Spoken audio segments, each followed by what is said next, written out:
In this video, basically what I want to do is I want to give a brief introduction to modern philosophy. So I did a brief introduction to ancient philosophy before this one, and I'm kind of going to do a few more of these little brief intros. First of all, I'd like to say that a really good book for modern philosophy is this one.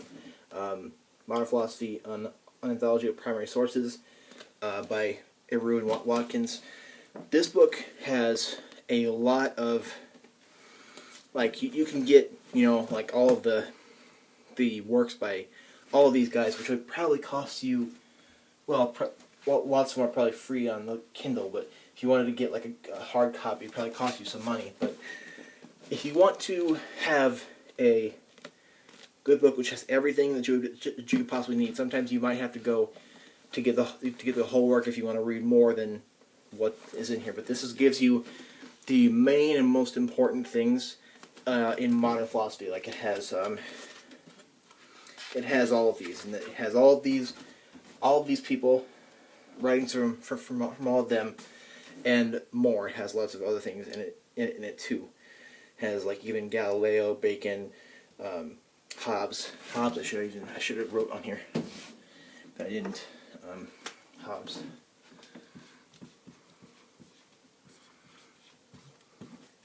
Okay. So the way I've set this up is because there's two things. There's two basic movements, or basically general philosophies in modern philosophy. Modern philosophy, the name isn't, it's something that is often disputed, but modern philosophy refers to the philosophy of the late 1600s to the 1700s, like that era, the 18th and 17th centuries, mostly, but mostly the 18th century. And I have these three separated from them because they're kind of different from these main ones. We have rationalism and we have empiricism. Basically, rationalism is basically metaphysical works, metaphysical writings, talking about the soul or mind, ourselves, the world, and God, and the existence of those things. So we'll start with rationalism. The few philosophers of rationalism, we have Descartes, Leibniz, and Malebranche is a less read one that is onto this whole thing as well. Descartes, very famous, one of the most important works to read to understand the history of philosophy and philosophy itself. If you take an intro to philosophy class, you will most likely read Descartes' Meditations on First Philosophy.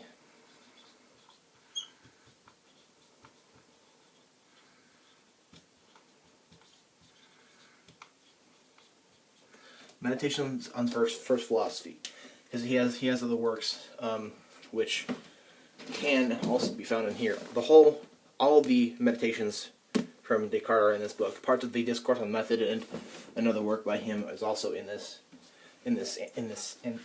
anthology. So, I have various videos on Descartes' philosophy. I have like a good few videos on each of his important things, mostly coming from the meditations. So I have that in my playlist, which is called Modern Philosophy, of course. So to start, we have this thing of doubt. The first meditation. There's six of these meditations. The first one is talking about doubt. Like we have had this. He's saying we've had this whole philosophy, and that it's really flawed, and I can't trust it. So I have to break it all down. And I have to doubt everything that I can possibly doubt. We have to doubt it and then figure out what I cannot possibly doubt. So, the second meditation is the whole cogito argument. I think therefore I am, very, very famous. One thing he says that we cannot doubt is that I exist. Is that because I'm doubting. I'm thinking, and I can't be thinking without existing. So they have the question: can there be a thought that has no owner? That's Um, it's something that a teacher of mine, when I was taught modern philosophy, told he kind of gave that question: can there be thoughts without owners? Now, I would say no. There's issues with this argument, of course, but I think what can be inferred from this is that because I think it doesn't necessarily mean that I am thinking. It means that something thinks. That's a whole different thing. Much later, that was discussed. So that's that. Another big thing in the Meditations is dualism. He talks about how the mind and the body are separate. He talks about how all these different parts and properties of the body and the mind and all this stuff, and makes a case as to how they are separate, and gives a dualism. Many people think that this dualism crippled philosophy. Another thing is his foundationalist epistemology, because he wants to put his philosophy on good foundations. He has I think five things that cannot be doubted. And he puts his philosophy on top of those. So that's kind of a basic thing. I have some videos on that if you want to look more into that. But it's pretty easy to read it, I think. Next, in rationalism. Now, first of all, it's rationalism because we're just talking about metaphysical things of the soul, world, and God, which is different from empiricism, because empiricism they only talk about what can be verified in experience and observation. So the case can be made that these guys don't know what they're talking about because they can't verify what they think in experience. Next, Leibniz, another very famous one, his monadology and discourse on metaphysics. Really awesome works. His monads, that's the main metaphysics. It's basically mind material. He has the belief that nothing is extended. Thus nothing. There's no matter really. Everything is monads. I have a video, a good long video talking about his metaphysics of monads, and he has theories of causality and free will and determinism and God surrounding this. So he's still talking about the soul, world, and God, but just in terms of monads. Malebranche is one I haven't really read into that much at all, but he's a part of this whole thing a little bit. So empiricism. Empiricism is we are only going to talk about things that we can verify in our own experience. If we can't verify monads existing via our own experience, then we will not talk about them, according to these guys. If we can't verify that there's a soul and a body separate through our experience and our observation, then we will not talk about it. So that's what their whole thing is, empiricism. It's about verifying and grounding everything that we think and understand in our experience. Following this in the 20th century, the logical positivists, they became the new empiricists. They kind of renewed this. First one we have Locke, John Locke, essay concerning human understanding. That's one I haven't really read into that much, but I've read into Locke's political philosophy.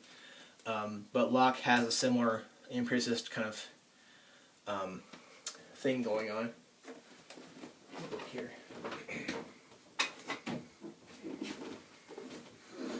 Essay concerning human understanding. I have this book, but I haven't read into it that much. But this book does have a good chunk of it in here. But I have read well into Berkeley and Hume. Berkeley has an essay about human understanding. I forget what it's called, but I forget the exact title. But it's, and then he has also the three dialogues between Hylas and Philonos. Basically, he has a idealism that everything is productions of our minds, and I have some videos on Berkeley as well. So that's, first of all, it's empiricistic because we only talk about things that come through experience, and he also has kind of a theory as to how everything is, I guess, subjective to us. Hume, another video, or another philosopher I have quite a few videos on. I don't think he's a true empiricist personally, because he talks about causality, which, in his thoughts about causality, can't really be verified entirely in experience, and they're more metaphysical than they are experiential. He talks about causality and how that works. He has a theory of skepticism, and as to how we can't really build true knowledge, and induction. The problem of induction, that we can't really how it's kind of difficult to make inductive claims, because we can't really make a claim inductively because we don't have any knowledge, so we can't really make a true claim that is inductive.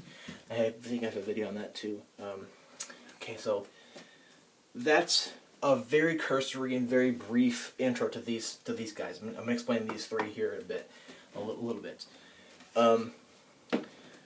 So Locke I should probably read more into, but I have videos on these guys. So I have videos on these. I have videos on Descartes, Leibniz, Berkeley, and Hume.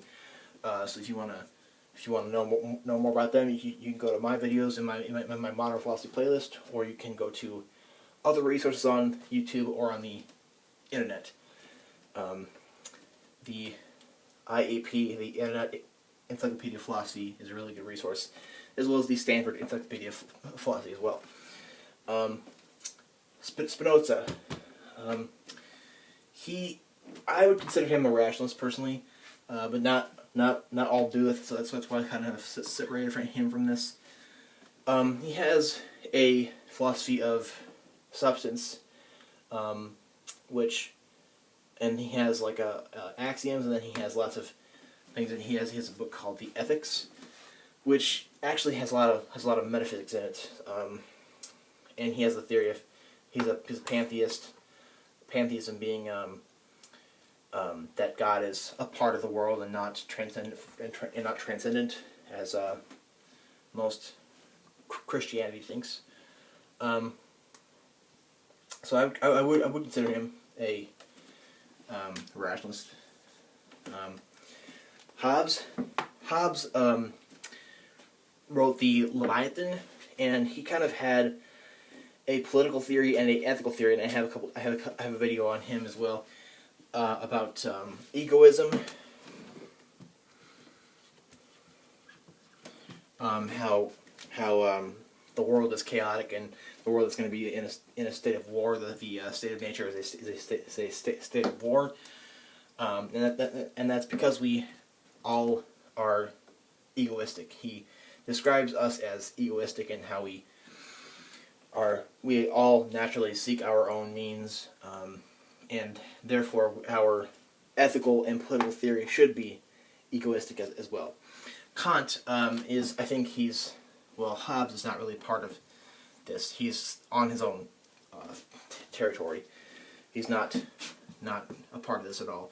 But I thought I should mention him. Kant, sometimes he is thought of as empiricistic, or an empiricist. I would say he is, but his theories, or his philosophy, is very separate and very different. When Kant wrote his Critique of Pure Reason, some people thought that he was basically an idealist like Berkeley, but he has a idealism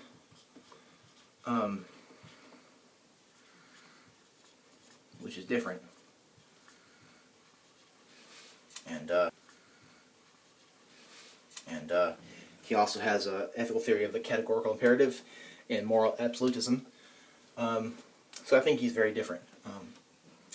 If you think I've left something out in a brief intro to modern philosophy, please comment below. Or if you have a question, I'd love to discuss with you. Comment below. Again, this is very brief and cursory discussion of the modern period and the brief little discussions of these big thinkers. So, thank you.